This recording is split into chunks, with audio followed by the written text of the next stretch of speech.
The old woman's hands trembled as she reached for the menu, her husband squinting beside her, trying to read the faded print. They hadn't noticed the sharp eyes from across the room or the impatient sighs that followed their every move. Noah did. Seated 2 tables away, the 17-year-old's ears caught the first jab, barely disguised as a whisper. "Why let fossils like them hold up the whole place? Slows everything down." Noah clenched his fork. Across from him, his little sister slurped soda through a straw, oblivious. His mother, distracted by her phone, didn't glance up. But Noah couldn't take his eyes off the elderly couple, the woman adjusting her shawl nervously, the man struggling to pronounce an item on the menu, both clearly out of place in the polished downtown bistro. And then, like a storm cloud descending, the owner arrived. Tall, imposing, with a tight-lipped smile that didn't reach his eyes, the man leaned on the elderly couple's table. "Folks," he said in a voice that barely disguised contempt, "I'm afraid I'll need this table in 10 minutes if you haven't decided." The old man looked up, startled. "Oh, I'm sorry. We don't eat out much." "Clearly," the owner muttered. That was it. Noah pushed back his chair. It scraped loudly against the floor. The entire restaurant seemed to freeze as he walked heart-pounding, throat tight, toward the table. "Excuse me," he said, planting himself between the owner and the couple. "Is there a reason you're rushing them like that?" The owner blinked, caught off guard. "I'm managing my business, son. By embarrassing your guests." There was silence. Forks hovered midair. The servers froze in place. All eyes turned to Noah. The owner straightened. "This isn't your concern." "It is now." The old woman touched Noah's elbow gently. "It's all right, dear. We can go." "No, ma'am," Noah said, turning to her. "You don't have to go anywhere. You came to eat, just like everyone else." The old man's eyes welled with something between gratitude and disbelief. The owner crossed his arms. "You're being disrespectful." Noah held his ground. "And you're being cruel." A voice came from the back, a waitress, maybe 20, shaking slightly as she stepped forward. "He's right. You do this all the time." The owner whipped around. "What?" "Last week," she said quietly.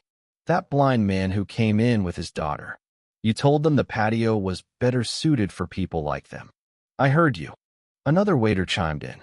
"You told the woman in the wheelchair last month that the tables were all inaccessible, when they weren't."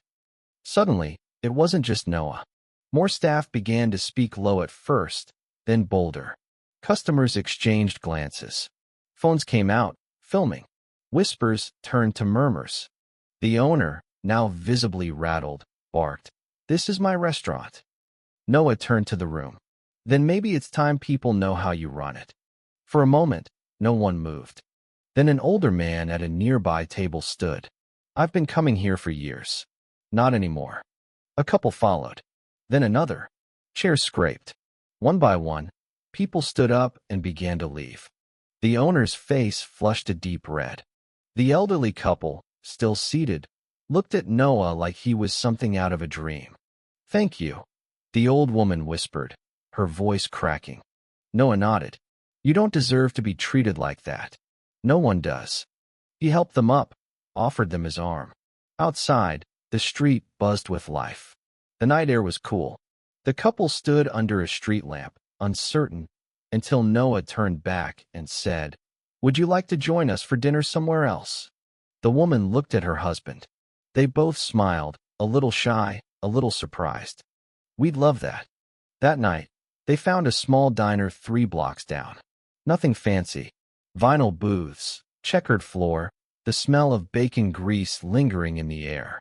But the waitress greeted the elderly couple like family. She brought them extra napkins. She waited patiently while they ordered. Noah sat beside them, his sister giggling at the dessert menu. For the first time that day, the old man relaxed. "You remind me of our grandson," he said to Noah. "He passed away 3 years ago." The words hit like a quiet punch. Noah's breath caught. "I'm so sorry." The woman reached over, placing her hand gently on his. "He had your fire. Always spoke up, even when it scared him." Noah swallowed hard. He didn't feel brave. He felt shaken and a little out of place himself. But when dessert came, 2 slices of warm apple pie, shared between four, the tension melted. They talked for hours. About old love stories. About music from another time. About how kindness can echo louder than cruelty. That was the night everything changed. News of the incident spread. The video of Noah standing up went viral. People called him brave, a hero. But Noah didn't feel like a hero. He had just done what felt right. The restaurant owner issued a public apology, half-hearted, rehearsed, and then closed for renovations. He never reopened. Noah's life didn't go back to normal, though. Something had shifted. One afternoon, a letter arrived. No return address. Inside was a simple card with neat, careful handwriting. Thank you for seeing us when no one else did. The world needs more people like you. With love, Mr. and Mrs. Keller. Noah kept that card in his desk drawer. On days when the world felt heavy, when it seemed easier to stay silent, he would read it again. And remember that sometimes, all it takes is one voice to make everything change. It had been 3 weeks since the night at the restaurant. Noah thought the buzz would die down. He thought maybe people would forget, that the video would get buried under the internet's endless scroll of outrage and cuteness and chaos. But they didn't forget. His phone kept buzzing. Messages poured in from strangers across the country. From retired veterans. From teenage girls. From single mothers and social workers, and even a senator's assistant who said they'd shared the video during a staff meeting. But what moved Noah the most weren't the messages of praise, it was the ones that whispered quiet truths. I've been afraid to speak up like you did. My grandpa was treated that way, and I wish I had said something. I saw myself in the couple you stood up for. Those messages sat with him. They sat in the back of his mind during class, during lunch, when he was lying awake at 2 a.m., wondering what to do next. And then, one Thursday afternoon, Principal Harris called him into the office.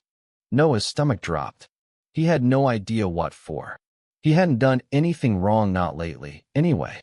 He stepped inside and was surprised to see 2 people seated across from the principal, a woman in a navy blazer and a man in a sweater vest with silver-rimmed glasses. Noah, the principal said, standing. These folks are from the City Council's Youth Advocacy Program. The woman smiled and extended her hand. I'm Miss Tanner. This is Mr. Clay. We've been following your story. Noah blinked. Okay. We think you have a voice people are willing to listen to, Mr. Clay said, smiling. We were wondering if you'd like to be involved in a community project we're starting. Something that protects and uplifts the elderly. Noah sat down slowly. Like what kind of project? A campaign, Ms. Tanner said. One that educates businesses on accessibility, trains staff in empathy, and encourages intergenerational understanding. Noah stared at them. You want me to help lead that? Ms. Tanner nodded. We want your heart, Noah. That moment in the restaurant, that wasn't just courage. It was clarity, and the city needs that. Later that night, Noah sat on the porch with his mom. She looked tired. Her eyes always looked a little tired these days, but she was proud. I watched the video again, she said quietly. You didn't hesitate. Noah shrugged. I did. Inside, I was shaking. She smiled faintly. That's what makes it brave. He turned to her. Why do you think people don't speak up? She exhaled, wrapping the blanket tighter around her shoulders. Because we're taught to stay in our lane, not make trouble, and because we think someone else will do it. But what if no one does? She looked at him with that motherly weight in her gaze. Then the world stays cruel and quiet. Over the next few weeks, Noah worked with the city council on the initiative. They called it Voices of Respect. He gave speeches at community centers, recorded videos encouraging kindness and dignity, and worked with local restaurants to develop training materials. But it wasn't always easy. Some business owners rolled their eyes. Some told him flat out that he didn't understand the pressure of running a restaurant, that sometimes speed mattered more than softness. One owner even said, "Old folks don't spend much. Why should I cater to them?" That night, Noah couldn't sleep. He lay awake thinking about Mr. and Mrs. Keller, about the way her hand trembled when she tried to read the menu, about how her husband's face flushed with shame when the owner stood over them. He got up and turned on his desk lamp. He pulled out a pen and wrote, "What if that were your mother?" He wrote it again and again. What if that were your mother? And the next morning, he brought that message to the mayor. The mayor was a tall woman with kind eyes and a sharp voice. She listened closely as Noah laid out the proposal, a citywide initiative to reward restaurants that showed respect and accessibility toward the elderly, a Dignity Seal program. Places that earned it would be featured in city guides, get tax breaks, and be honored at an annual community banquet. The mayor sat back. "You've thought this through." Noah nodded. "It matters." She leaned forward. "It matters to me, too." And just like that, the city adopted the program. Months passed. The Dignity Seal program spread faster than anyone expected. By fall, over 200 businesses had joined. The story had been picked up by a national morning show. Noah was invited to speak at a nonprofit conference in Chicago. He flew on a plane for the first time. He cried in a hotel room when he saw his name on the event banner. Noah Miller, Youth Advocate for Dignity and Inclusion. But through it all, he never forgot the moment that started it all, that tense, quiet moment when he stood between power and vulnerability and chose to protect. He kept a framed photo of the Kellers on his desk now.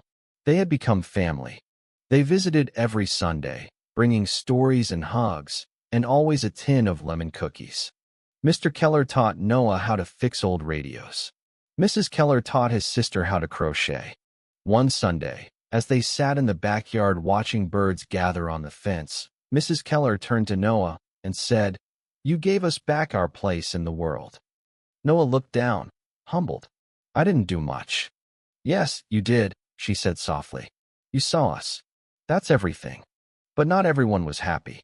Not the owner of the original restaurant, Mr. Dempsey. He had stayed quiet after the incident. His business shuttered. But word reached Noah that he had filed a formal complaint against the Dignity Seal program, calling it a political stunt born from internet outrage. And then came the letter. Noah opened the envelope on a Wednesday afternoon after school. Inside was a legal notice. Mr. Dempsey was suing for defamation. Noah's stomach dropped. His mother read it over, lips tight. "It's baseless," she said. "He's bitter." But Noah felt the fear creep in any way. What if they lost everything? What if standing up had a price he hadn't imagined? The city rallied. The council issued a public defense. A lawyer volunteered to represent Noah pro bono, and strangers donated to a legal fund online, leaving comments like, "He gave my grandma dignity. My dad cried watching that video. Let this boy fight. We'll stand behind him." The court dismissed the case within a month. And Noah learned something he would never forget. Courage doesn't just echo, it multiplies. Winter settled into the city like a quiet hush. Sidewalks shimmered with frost. Storefronts hung twinkling lights. And inside the Keller's small, ivy-covered home, a fire crackled gently in the hearth as Noah sat on the carpet, sorting through letters. They had come in by the hundreds. Some typed, others handwritten on yellowing stationery, many from elderly folks across the country. "Thank you for showing the world we're still here. My husband died last year. Watching you speak up brought me to tears. I wish someone like you had been around when I was younger and invisible." Noah read them slowly, reverently, like prayers. Mrs. Keller sat in her armchair, wrapped in a knitted shawl she'd made decades ago. "They're writing to you, but they're writing for each other too," she said. "You've opened a door." Noah nodded. "And now I want to hold it open." At school, things had changed. People looked at him differently, now not like a hero exactly, but like someone who mattered. Some students resented the attention. One even muttered, "Grandpa Protector," in the hallway, trying to get a laugh. But most were curious and a few inspired. A classmate named Jordan approached him one afternoon outside the cafeteria. She had dyed green hair, a nervous smile, and a sketchpad clutched to her chest. "I saw what you did. My grandma's in a home and I don't know. I want to visit more. Maybe paint something for her wall. Noah smiled. That's beautiful. You should. I'm scared she won't remember me. He paused. Then paint a memory. Maybe it'll help her find her way back. Jordan blinked at that, then grinned. You're kinda weird, Miller. Definitely. By February, the Voices of Respect campaign had expanded. Now it wasn't just restaurants, it was bus drivers, bank tellers, grocery clerks, hospital admits. The city council added a clause to its employee training manual. Elder awareness and dignity practices required annually. And at the heart of it all was Noah, the teenager who just wouldn't sit down when he was told to. The media attention hadn't stopped, but he learned to handle it with humility, with truth. He refused book deals. He declined podcasts that felt like clickbait. He didn't want fame. He wanted change. And then came the call that would shift everything. It was a rainy Thursday when his mother handed him the phone. Noah, she said, you'll want to sit down. On the line was a producer from Washington, D.C. She was warm-voiced, professional, and direct. You've been nominated for the National Humanitarian Youth Award, she said. We'd love for you to come speak at the Capitol next month.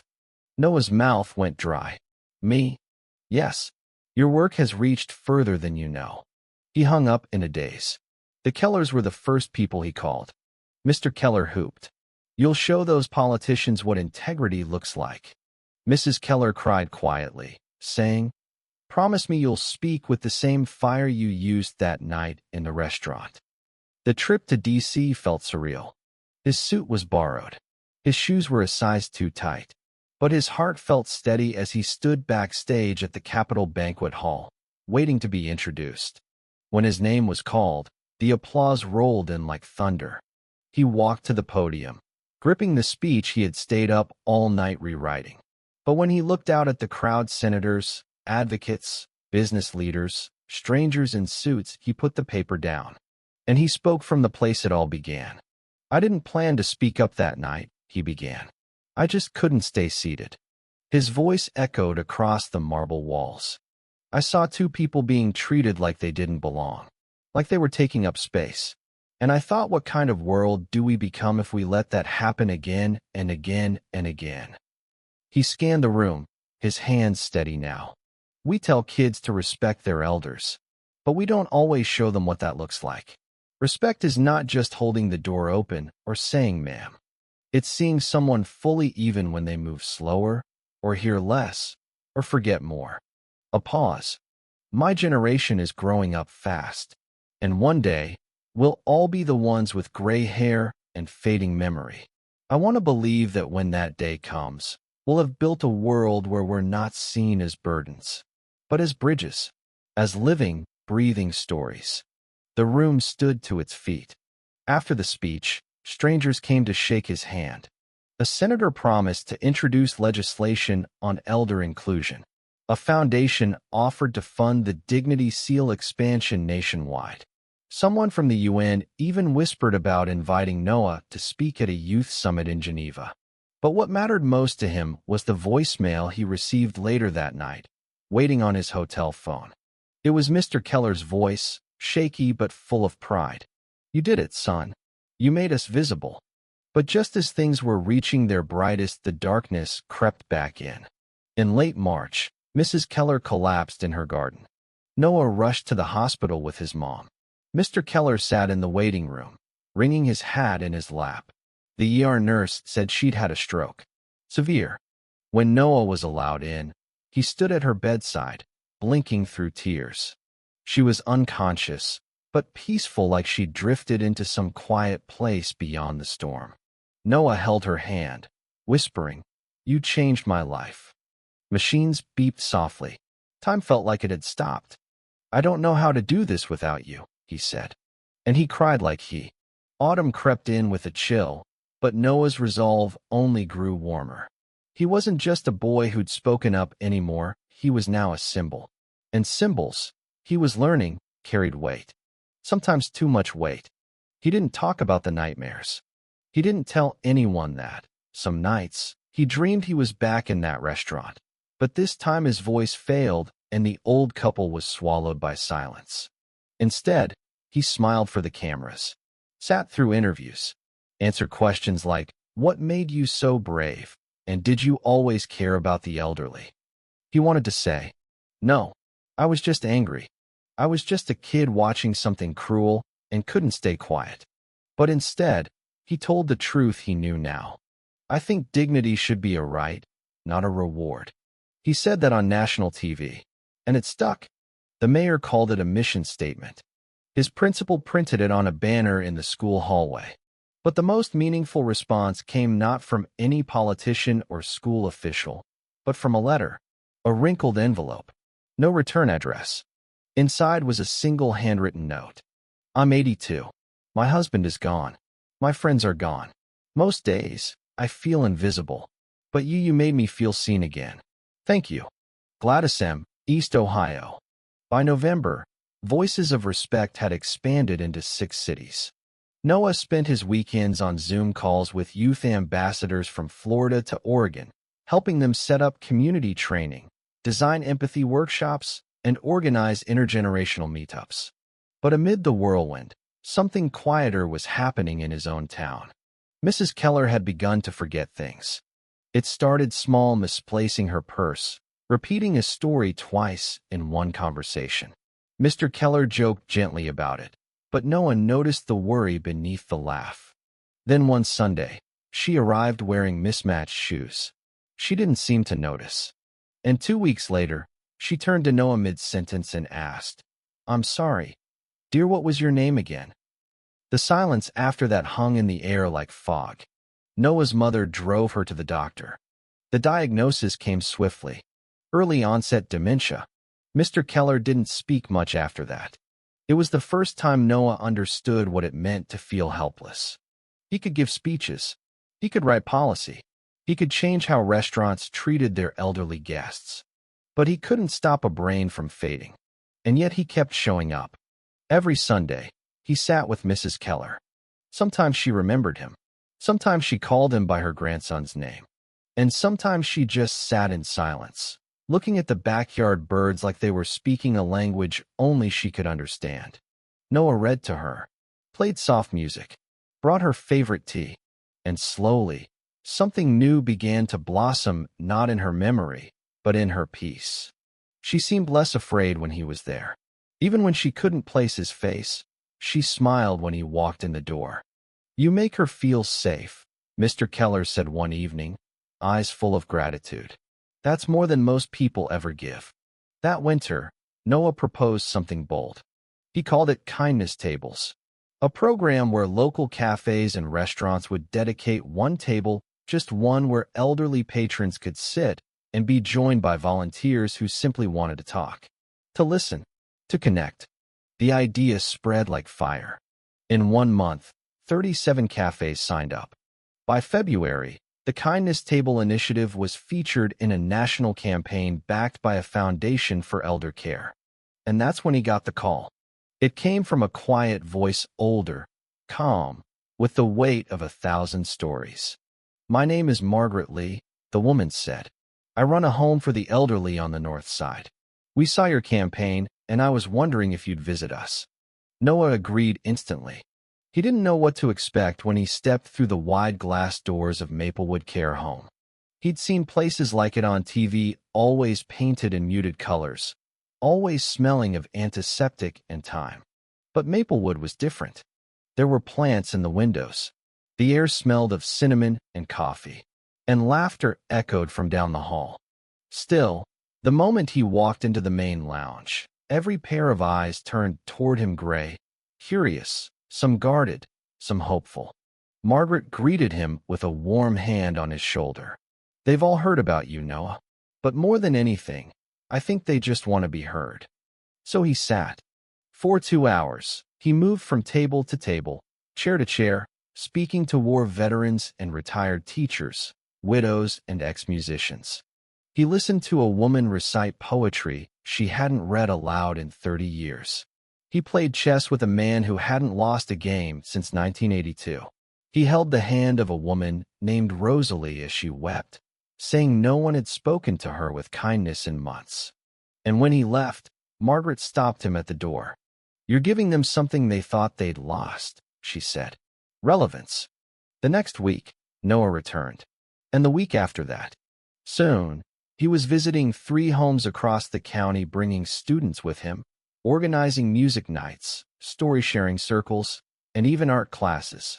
The intergenerational bonds grew fast and strong. Teenagers who once complained about everything suddenly looked forward to Thursdays at Maplewood. One girl wrote a song with a retired jazz singer. A boy who barely spoke made a short documentary featuring a 92-year-old shoemaker's life story. It became more than a project. It became a movement. Then, in March, Noah received a message that made him freeze. It was from Mr. Dempsey, the former restaurant owner. Subject line: an apology. "If you'll hear it." Noah stared at the screen for several minutes before opening it. "Noah, I watched the video again last week. The one that changed everything. I hated it for a long time. Hated you. Hated how the world turned on me. But I think I hated myself more. I grew up with nothing. Built that restaurant from scratch. And somewhere along the way, I forgot how to see people as people. I'm not asking for sympathy. I just wanted you to know you were right. I was cruel. And you reminded me what decency looks like. I've started volunteering at a senior kitchen in the South District. They don't know who I used to be. But I show up. I listen. I cook. I just wanted to say thank you. Walter Dempsey." Noah read the message twice. Then a third time. He didn't reply. Not yet. But he printed it out, folded it carefully, and tucked it into the same drawer where he kept the Keller's card and the letter from Gladys in Ohio. Because sometimes, even remorse deserves a place among the memories that change you. That spring, Mrs. Keller forgot Noah entirely. She still smiled when he visited, still held his hand, but now she called him Charlie, or sometimes the kind boy. Mr. Keller aged rapidly under the strain, his eyes dimming with each visit. One afternoon, as Noah helped trim branches in their backyard, the old man sat down on the porch and said, "I think the hardest part of love is watching someone disappear while they're still here." Noah didn't respond. He just sat beside him. Sometimes, silence was the most sacred language. In April, the city announced a new community center would be built downtown, a space for youth and seniors to connect, learn, and grow together. They called it the Bridge. And when they asked Noah to cut the ribbon at the groundbreaking ceremony, he looked out at the crowd and said, "We don't need to be the same age to belong to each other. We just have to care." May arrived with blossoms, pinks and whites bursting through the branches lining the sidewalks. The Bridge Community Center was under construction, its framework rising like a promise above the heart of the city. But at the Keller house, time was no longer linear. Mrs. Keller no longer spoke in full sentences. She wandered sometimes, forgetting which room was which. Mr. Keller had hired a part-time nurse, but he refused to place her in a home. "This is her home," he said. "Her story lives here." Noah visited every Sunday, but also on Tuesdays now, and sometimes Thursdays. He brought music she used to love, hoping it would spark something in her mind. Sometimes, it did. A lyric would flutter from her lips like a bird startled awake. But most days, she just stared into the garden. "She smiles more when you're near," Mr. Keller told him, "even if she doesn't know why." One afternoon, as Noah packed up the tea tray, Mr. Keller placed a hand on his arm. "I'd like to ask something of you," he said. "For after." Noah didn't speak, didn't breathe. "I'm tired," the old man continued softly. "Not just in body and soul. And when she goes, I won't be far behind. I feel it." Noah shook his head. "Don't say that. It's not sadness, son. It's peace. We lived a full life. And now we're closing the chapter." He reached into his coat pocket and pulled out a small, leather-bound notebook. Inside were sketches, hand-drawn diagrams of benches, gardens, fountains. At the center, a stone pathway led to a sculpture of 2 intertwined hands.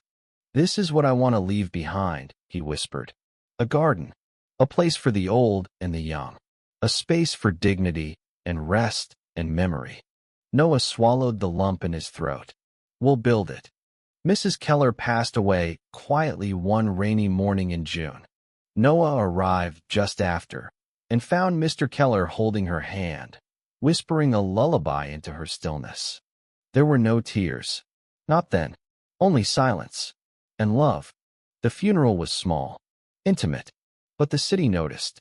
The mayor sent flowers. Former volunteers from Voices of Respect showed up in pressed suits and summer dresses.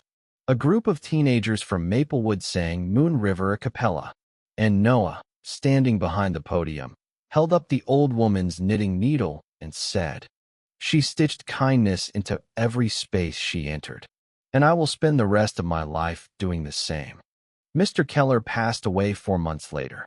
He went peacefully, in his sleep, the same night the first flowers were planted in the lot that would become Keller's garden. The project was funded entirely by donations, some anonymous, some from elderly citizens, others from children who had never met the couple but had heard their story through Noah's campaign. By the time the bridge opened its doors that November, Keller's garden bloomed beside it, a living tribute to compassion, legacy, and connection. Noah turned 18 that winter. He declined college offers for a year to stay home and continue building the initiative. His bedroom became an office. His story was included in a civics textbook. And one afternoon, standing under the blooming white tree at the center of the garden, he received a call from the National Council on Aging. They wanted him to be the keynote speaker at their annual summit in Washington, D.C. He flew out alone. It was snowing when he arrived. He wore a navy suit that didn't quite fit his shoulders and carried a folder of speech notes his mom had helped him revise. The ballroom was massive chandeliers and velvet drapes, rows of suited professionals and activists and policymakers. When his name was called, he walked to the podium, heart beating like a war drum. He looked out at the crowd, faces from every generation, many older than his parents, some in wheelchairs, some with canes, but all watching him with quiet hope. He took a breath and began. "I was just a kid when I saw something wrong. I was just a kid when I stood up. I didn't know it would change anything. But then I learned this. Dignity is not earned. It is inherent. And when we withhold it from someone because they are slow or old or struggling, we are not protecting efficiency. We are betraying our shared humanity." That day in the restaurant, I didn't stand up because I was brave. I stood up because I saw something wrong, and I was lucky enough to recognize that I had the power to stop it. We all do. Every time we listen to someone who feels forgotten, every time we choose patience over profit, every time we speak up in the face of unkindness, we reclaim what it means to be a community. We don't need titles or degrees or permission to do that. We just need to care. There was silence, then applause, then a standing ovation that lasted nearly a full minute. Noah stepped down from the stage not as a teenager, but as a change maker. Months passed. Seasons changed. The bridge grew, its programs expanding into 4 new cities. The Kindness Tables initiative was adopted internationally. Cafes in London and Tokyo reached out for guidance. Noah's face was on the cover of a major magazine. But he never stopped visiting the homes, never stopped sitting beside the people others often ignored. He kept the Keller's notebook on his desk, the knitting needle in his coat pocket, and the first letter from Gladys tucked inside his wallet, folded until the edges turned soft with time. One day, in late spring, Noah sat at Keller's garden on a sun-warmed bench. A little boy, maybe 7, sat beside him. His grandmother smiled from a few feet away, watching. "Are you the guy from the story?" the boy asked. Noah smiled. "What story?" "The one where you saved the old people." Noah thought for a moment, then nodded. "Yeah, that was me." The boy stared up at the sculpture of the hands in the garden center. "I want to do that too." "Do what?" "Stand up," he said simply. "When it's hard." Noah looked at him, something swelling in his chest. "Then I think the world's gonna be okay." They sat in silence for a while. The sun sank lower. A breeze carried the scent of lavender and soil. And somewhere nearby, laughter echoed. A new story beginning. The end.